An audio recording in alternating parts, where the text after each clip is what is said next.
Professor Poeppelmeier, it's an honor and pleasure to be with you. We are at Dreams Playa Bonita in Panama with a beach and the rainforest in the background. We just completed a successful Poeppelmeier International Symposium on Solid State Chemistry as part of SIPS 2023. How you feel having a symposium bearing your name, dedicated to your life achievements, with people coming from all over the world to honor you? Well, it's been a busy week, and the symposium went well, and around 25 or 30 people, close friends, colleagues, former students, a lot of former students. And so it was a lot of good time at the actual conference, a lot of good science, a lot of good talks, lots of questions. And there was enough time and a good time at dinners, a lot of conversations. And we played a lot of games and stuff at night, and revisited, got to know a lot of the students again after 10 years of not seeing them. Sometimes couple of them I hadn't seen for maybe even 20 years, so wow. It was really good. Yeah, that's good. That's actually was the purpose of SIPS, bringing together people that have no chances to meet after so long, and so you had students you had 20 years ago. Probably even a little longer than that, but really? Because I've been teaching for 40 years, so yeah, 40. I've had about 100 graduate students and 100 or so postdocs, so it's a lot of people. Okay. 40 years teaching. Correct, yeah, teaching all the time, plus doing research. Yeah. Well, you don't look as you're much younger than a person that has taught for 40 years, you know. Thank you.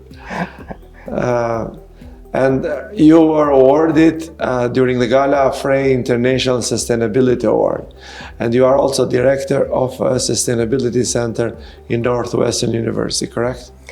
Well, I was the director of what was called the Center for Catalysis and Surface Science, and that's an old center at Northwestern, a pretty famous center. Okay. In the field of catalysis. And about 10 years ago, we merged with the Institute for Sustainability and Energy, but keeping the identity of the part that was from the catalysis field. So I wasn't the director of that, but I was one of the co-directors or people who joined it, because I was the director of the Catalysis Center. And so it's an institute. And so as you know, in this symposium, I mean, it's all about sustainability, which is much broader than just energy. Correct. And so our center also deals with economics. They have people from the law school, business school, but also all the sciences are part of this now larger entity. So it's when this was created. Pardon? When this merge was done? About 10 years ago. 10 years and many universities, almost all of the major universities, have some sort of new institute or center separate from the departments that are in the university for sustainability and energy. But this conference really shows it, that sustainability is much more than just all the problems or all the science about energy. Well, it really matches very well with what you're doing. Yeah, as you know, we have our own definition of sustainability, because there's a lot of confusion. I don't know if you followed the presentation. There are 3 criteria: environmental protection, economic growth, and social development, which we divided by the actors. Actors are totally different. They are not criteria, are actors, which are science and technology, government and management, and education and civil society. A table of 3 pillars, any of the pillars goes down, the whole structure goes down. But my question is also that in that direction is we fit. That's the purpose of this sustainability through science and technology. But I was just going a little bit to my question. How you feel being awarded Fray International Sustainability Award while you are working a co-director or director of a previous, before merging for a sustainability center? Well, I mean, the work covers your whole career, right? Yeah, correct. So obviously my training was in a hard science, chemistry, right? And sustainability and these issues are quite separate. But as what you do when you move into this area, or the area begins really, right? I mean, people have always been concerned over trying to do good science and not pollute or pollution. Or in chemistry, you know, there's another whole area, green chemistry. But all of these become somewhat separate. But the idea of sustainability sort of has to bring all of this together. Yeah, right? exactly. So that's why I noticed your conference in the first place several years ago. Yeah. And, you know, the folks like Alain Troussard and Miguel and others. And both of them are also very keen on this. But all of us come from a very disciplined area of chemistry and science. But all of us also want to broaden and have discussions of, you know, what's really needed from the science side, because and if it involves new technology for all the goals of your effort, it has to be based on really good science to change the technology, right? To make it sustainable.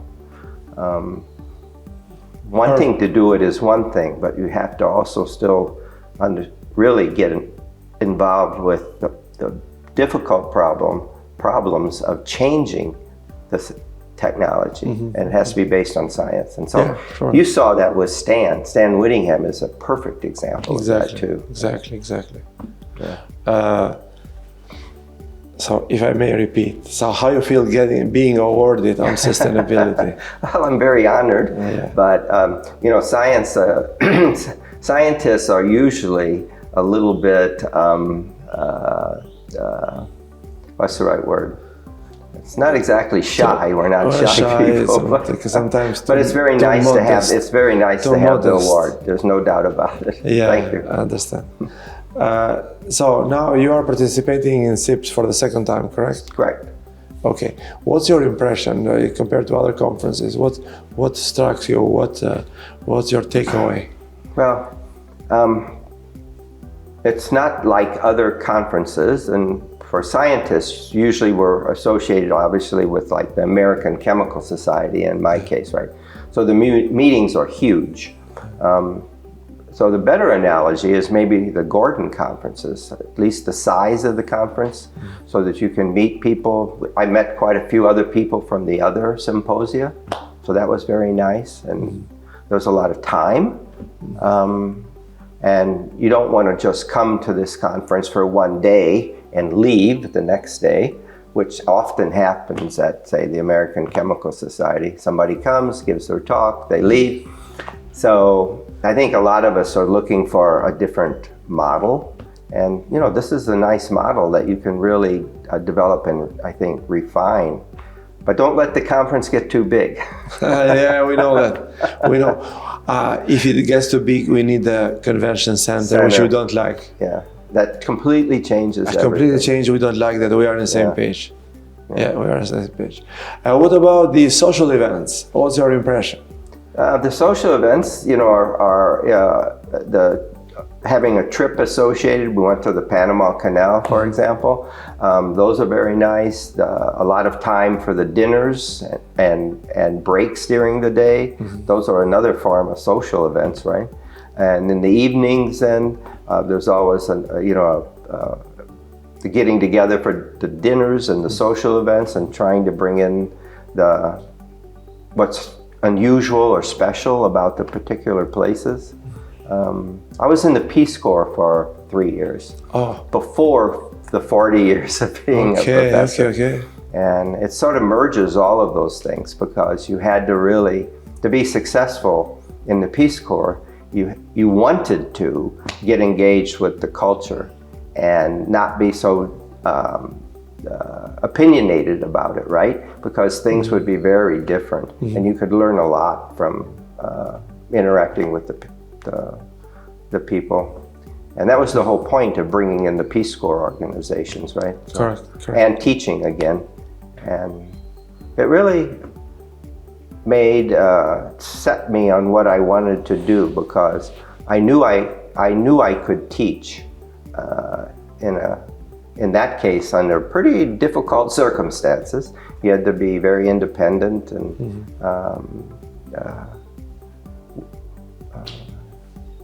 so I figured out that I really did like teaching at that point. So. Is in the social events or the dinners every night. I think SIPS is the only conference where we have dinners every night. So is this good place for networking, meeting new people, besides the presentation rooms? Yes, absolutely. And then and the discussions are quite different, right? Correct. So it is a good thing. Good thing. Yeah. So we should continue the same way. I like it, and especially the cultural aspects of it. Yeah. If maybe if in terms of like the show part of it, there could even perhaps be more explanation of it, the background of it. Okay. Because if you're foreign to it, you don't understand why a certain thing is shown that way or done that way. Yeah. And then I had the 50th anniversary of me being in Samoa in the Peace Corps. Because after the Peace Corps, then I went to graduate school, and I've been teaching for 40 some years, so there's a missing gap in there. But that's when I went to graduate school. So it was the 50th anniversary of me being in the Peace Corps. And I went back. This year? This year. Okay. This year. I didn't know. I should have mentioned this in the gala. And it was amazing because, and this was in Samoa, Western Samoa in the South Pacific.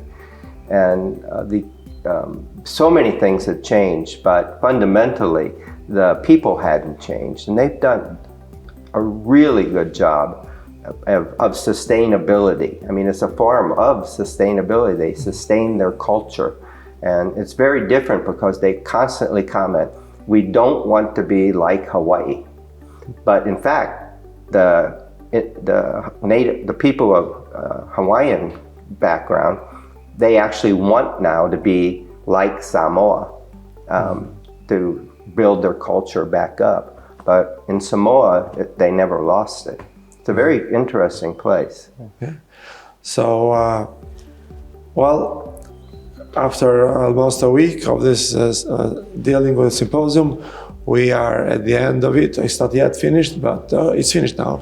So we wish you all success ahead of you. Thank you very much. And then we're going to meet together. But it's not quite finished. We're still, the group that is still here tonight, I think there's about 10 of us. We're all going to get together for another dinner. Perfect. Talk about everything. So this is all included in our conferences. Right. You do not need to pay. You choose the restaurant. That's a good point. It made your symposium allows that to happen because there are costs. I know. Time, money, all these things. Exactly. And so it does give a certain structure to be able to do this, which is not easy to do in other settings. And this setting makes it possible. Yes. So thank you very much. We try hard on this to give the engineers the best place in the world, almost for half price. And we always do a structure all inclusive. Sometimes we find hotels all inclusive. Sometimes the hotels are not inclusive, but we create a package to include everything. So it's a kind of background work. And then this is the beauty of it. So enjoy tonight. I will. And have a good trip back. So 40 University of Teaching. So we're going to meet together when it will be 80 University of Teaching. I don't know about that, but we hope so. Thank you. A pleasure. A pleasure meeting you. Thank you.